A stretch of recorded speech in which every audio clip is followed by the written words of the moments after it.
Alô, muito obrigado por estar com a gente no programa Momento da Graça. É um programa da Primeira Igreja Batista de Cruzeiro do Sul. Eu sou um dos pastores da igreja, pastor Miguel, e nós tivemos na nossa escola bíblica dominical dessa semana falando sobre esperança e falando mais assim para aqueles que já conhecem Cristo como Salvador, de como a esperança funciona, o que é a esperança na vida do cristão. Mas nessa mensagem nós vamos continuar com o mesmo tema, até porque as pessoas estão precisando de esperança. É só que quando as pessoas falam em esperança, muitas vezes elas não estão falando esperança no sentido da Bíblia, do Novo Testamento principalmente.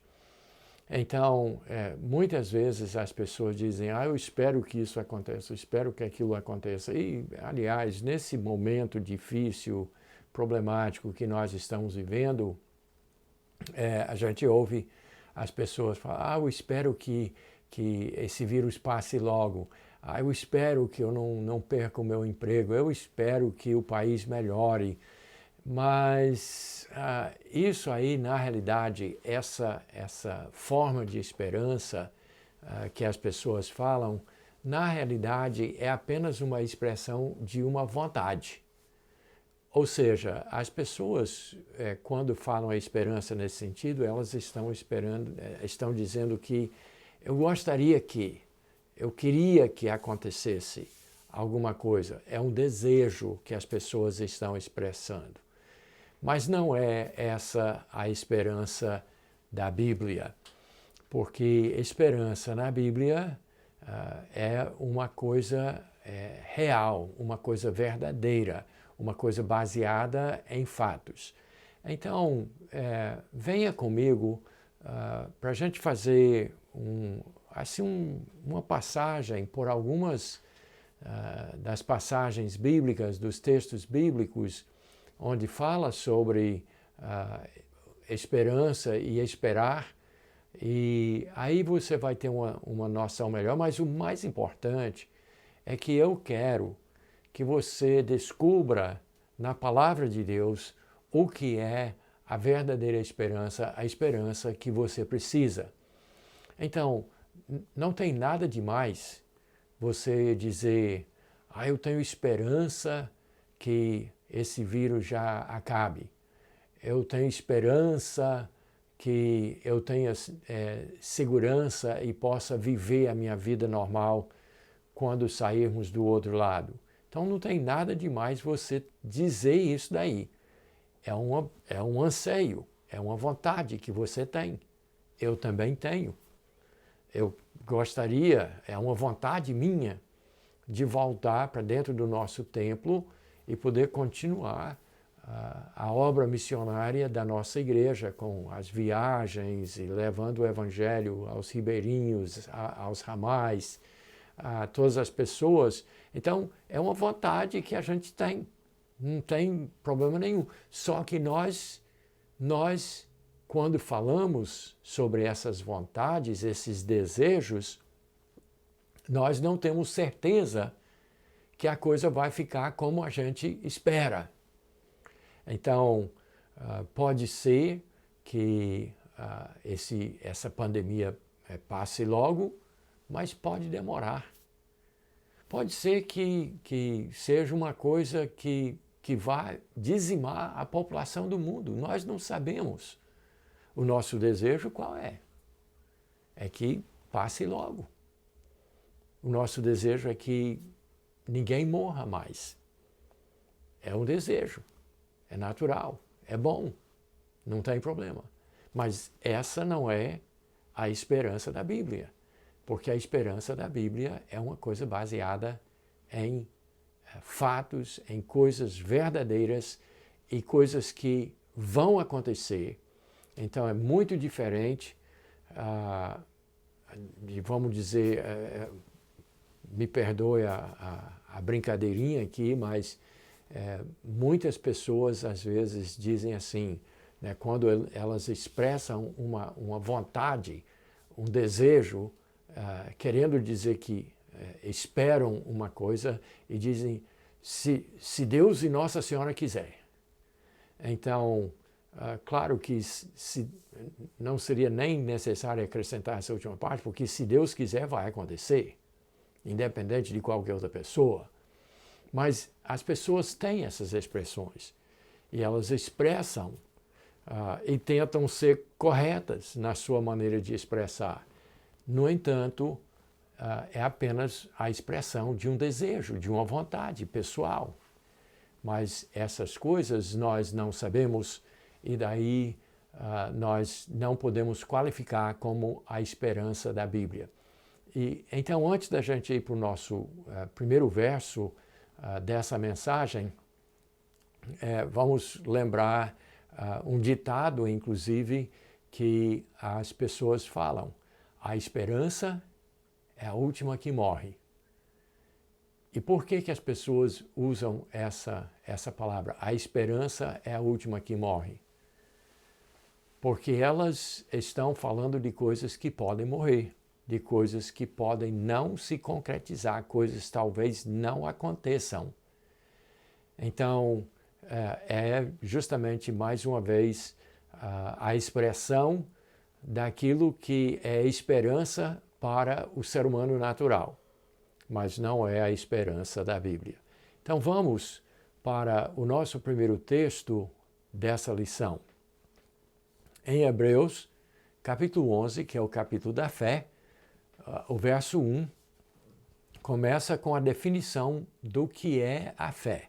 E diz assim: ora, a fé é a certeza de coisas que se esperam, a convicção de fatos que se não veem.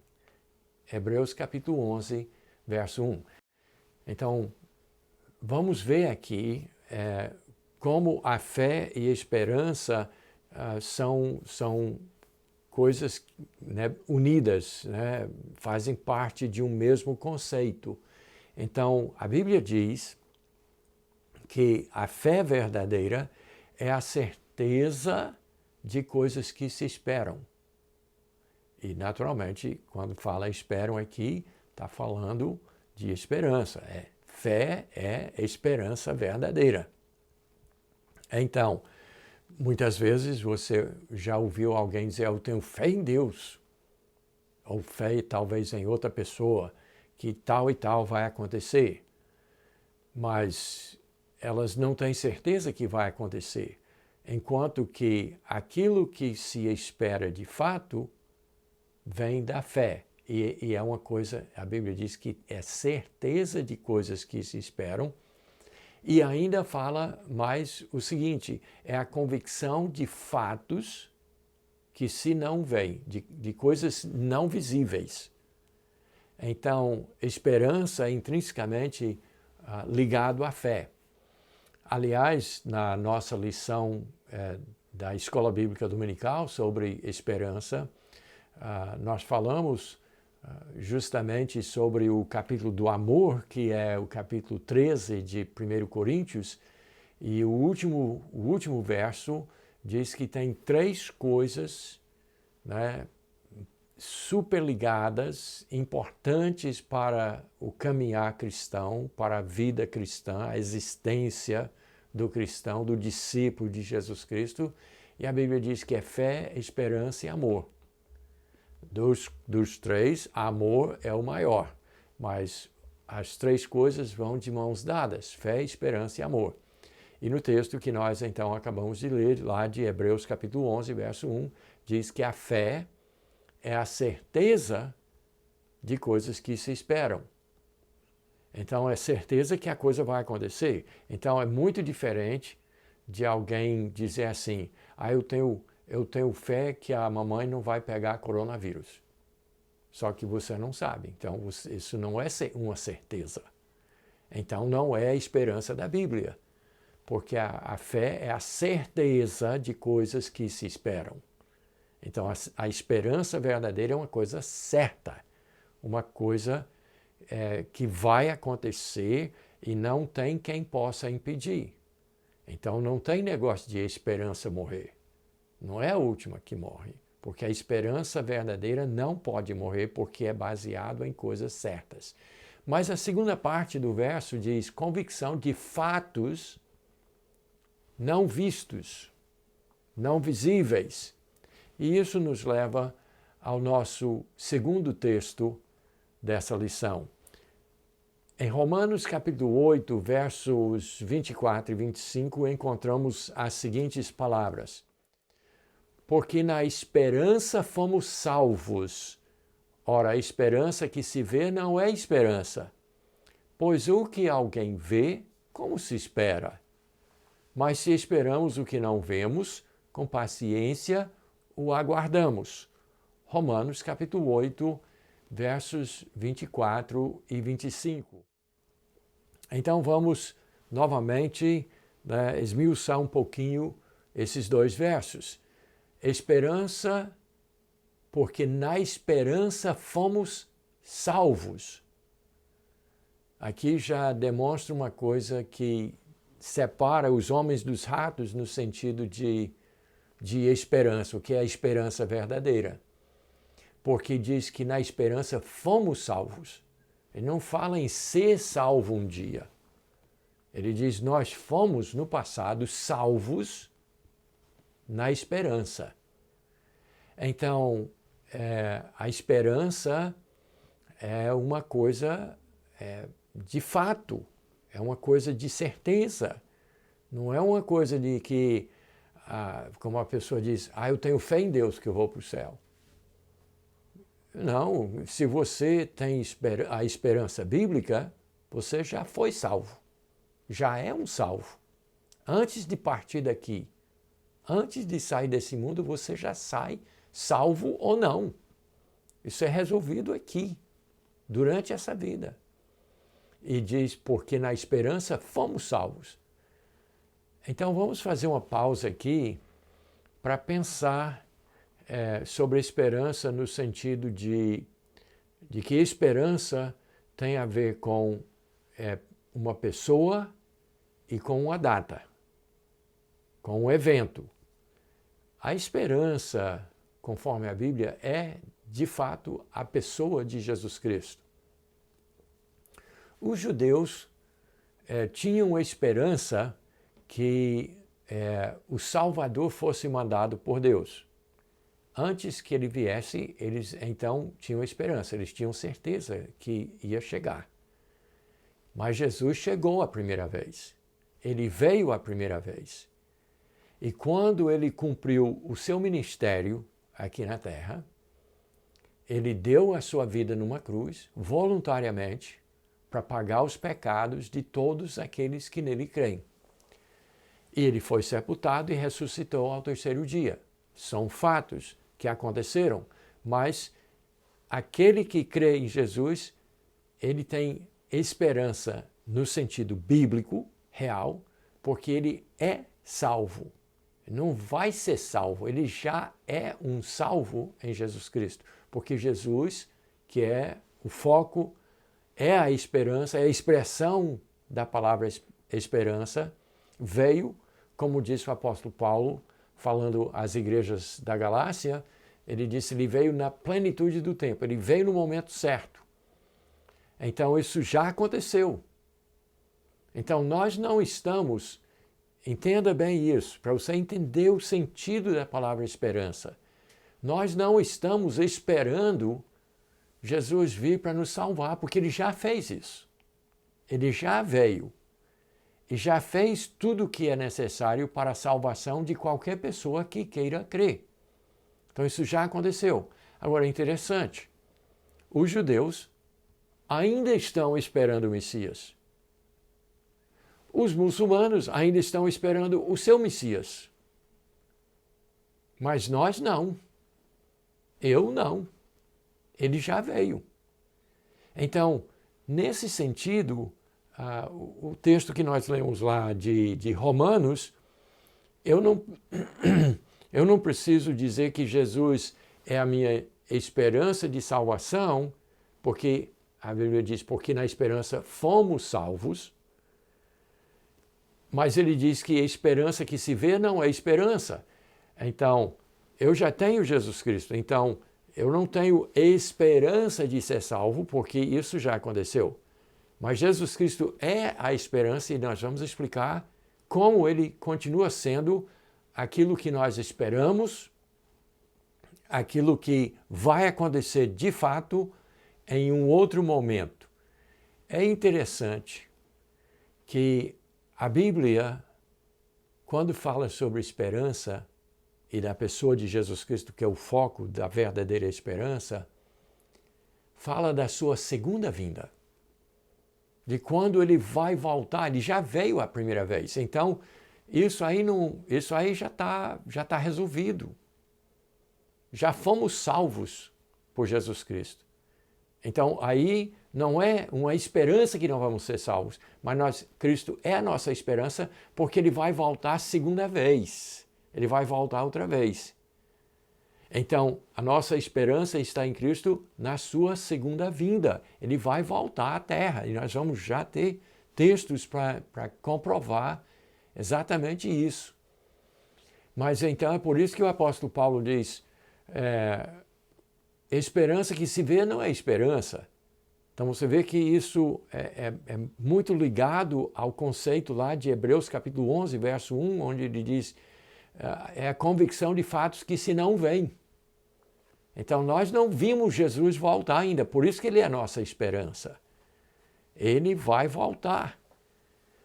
E agora, aquilo que a gente já tem, que é a salvação, isso não é coisa onde se aplica esperança, isso nós já temos.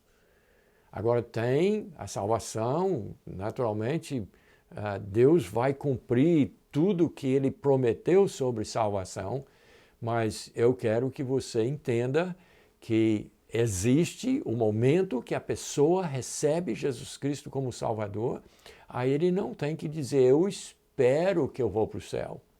Eu tenho esperança de um dia ir para o céu. Não, isso aí já está resolvido, porque Cristo já veio a primeira vez. E a esperança que se vê não é esperança, mas a esperança verdadeira é uma coisa de futuro. Mas está bastante patente na Escritura que a palavra esperança é sempre vinculado à volta de Jesus Cristo. E para isso, vamos para mais um outro texto da Bíblia, em Hebreus, capítulo 9, versos 27 e 28, que algumas semanas atrás nós até usamos também esse texto, falando sobre as certezas e as dúvidas das coisas certas. Então, leia comigo, se você tem a sua Bíblia, Hebreus capítulo 9, versos 27 e 28, onde diz assim, e assim como aos homens está ordenado morrerem uma só vez, e depois disto o juízo, assim também Cristo, tendo se oferecido uma vez para sempre para tirar os pecados de muitos, aparecerá a segunda vez, sem pecado, aos que o aguardam para a salvação. Isso é Hebreus 9, 27 e 28. Então veja só, fatos estabelecidos, todas as pessoas vão morrer, porque todas as pessoas são pecadoras, então vão morrer uma vez, e depois disso virá o juízo. Mas ele fala que Cristo foi oferecido uma vez para sempre, já está resolvido isso. Nós não estamos esperando que Cristo vai fazer a nossa salvação, isso ele já fez. Mas é interessante que ele foi oferecido, como diz o texto precisamente, oferecido uma vez para sempre, para tirar os pecados de muitos, não de todos. Ele tem poder de salvar todos, mas ele tirou os pecados de muitos, por quê? Porque muitos não têm esperança em Cristo. Muitos têm a sua esperança em outras coisas. Na igreja, no seu batismo, na comunhão, nas caridades, nas boas obras, em ser uma boa pessoa, na sua filosofia, no seu dinheiro. A sua confiança, a sua esperança está em outra coisa. Mas aqueles que têm a sua esperança em Cristo estão o quê? Aguardando o seu aparecimento pela segunda vez, diz o texto. Ele aparecerá a segunda vez sem pecado. Para quem? Para todos? Não. Aos que o aguardam para a salvação. Então, a volta de Cristo é a verdadeira esperança. É a esperança na expressão. É um fato que vai acontecer, que não tem nenhuma dúvida sobre isso. Assim como Deus prometeu que ele viria a primeira vez, e veio, e fez a sua obra, e fomos salvos na esperança, nessa esperança na pessoa de Cristo. Mas agora nós o aguardamos segunda vez. Nós temos esperança que Cristo vai voltar para nos buscar. E para falar mais precisamente sobre isso, vamos ao que o próprio Senhor Jesus prometeu na sua palavra, enquanto aqui na terra, durante o seu ministério terreno, Jesus falou em João capítulo 14, versos 1 a 3, da seguinte maneira: Não se turbe o vosso coração. Credes em Deus, crede também em mim.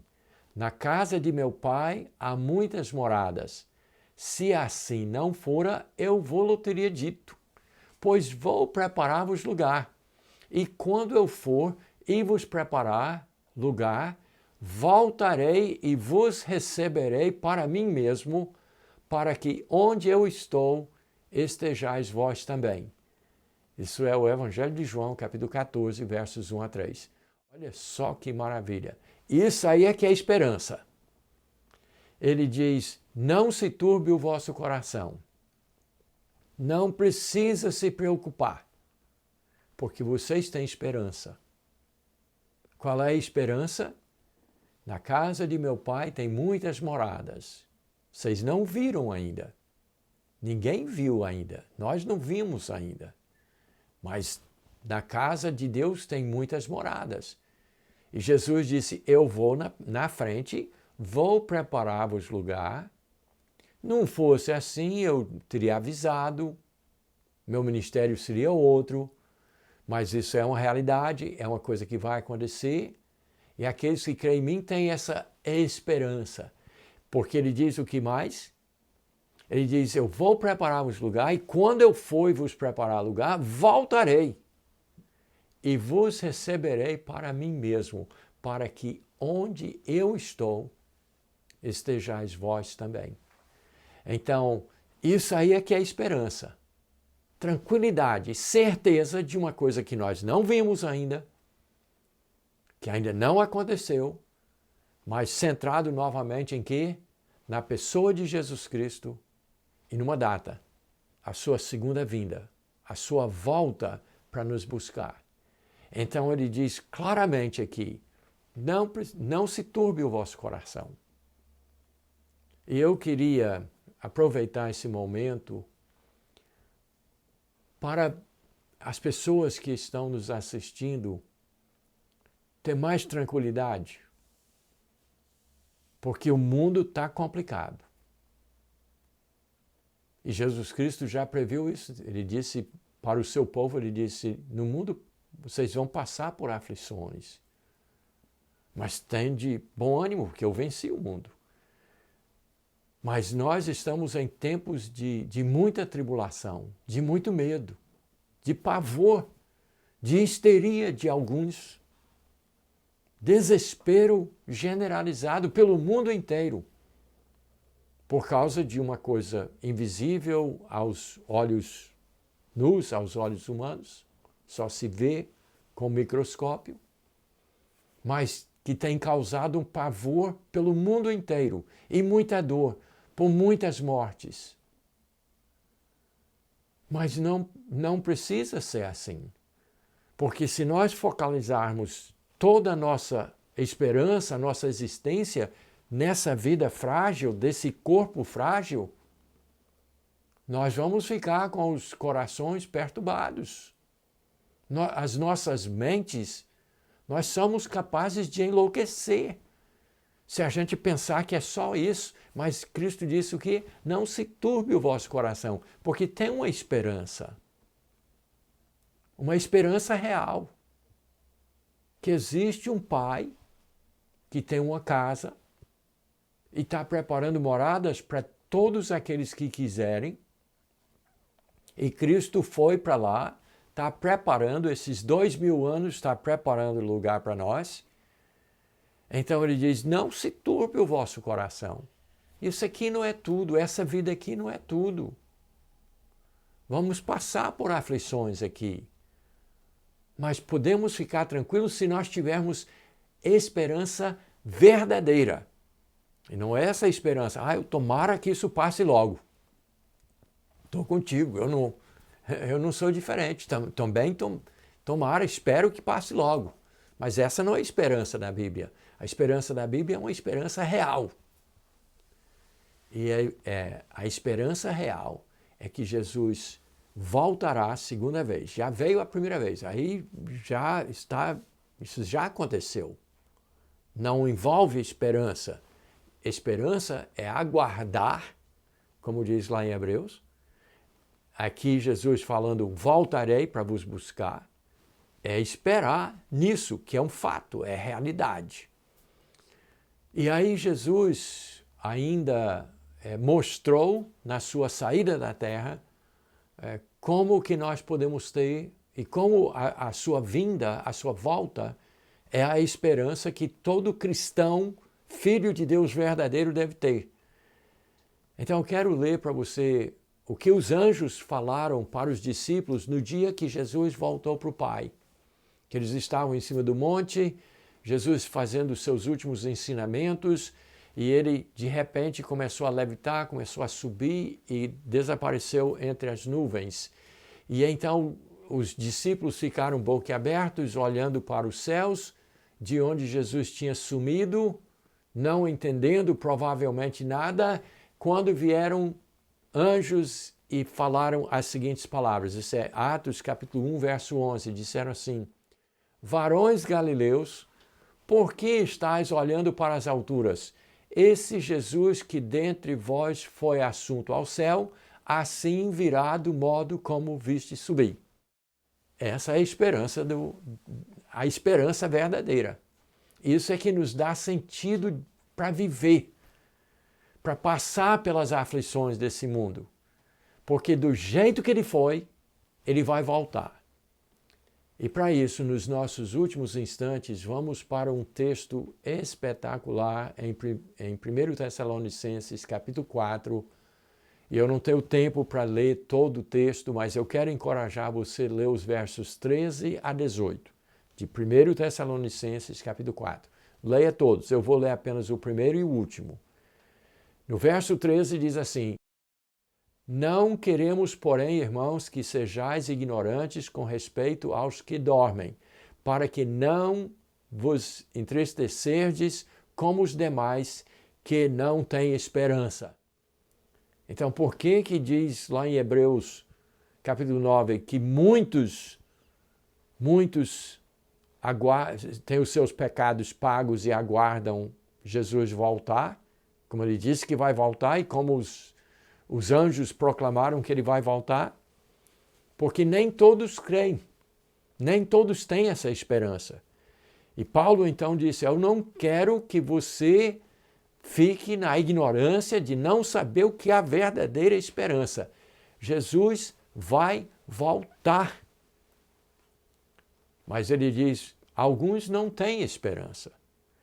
E os que não têm essa esperança, eles vivem vidas tristes, atribuladas, vidas desesperadas, vidas cheias de desespero e histeria.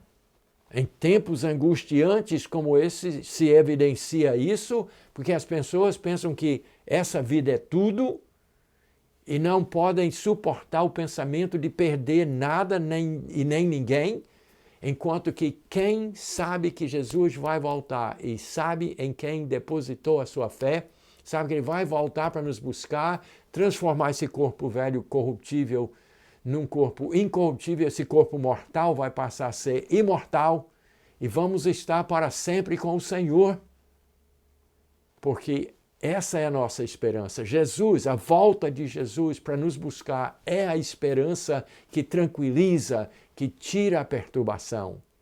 E no último verso dessa série, do verso 13 a 18, no verso 18, Paulo dá esse conselho. Ele diz, consolai-vos, pois, uns aos outros com essas palavras. Ele vai voltar.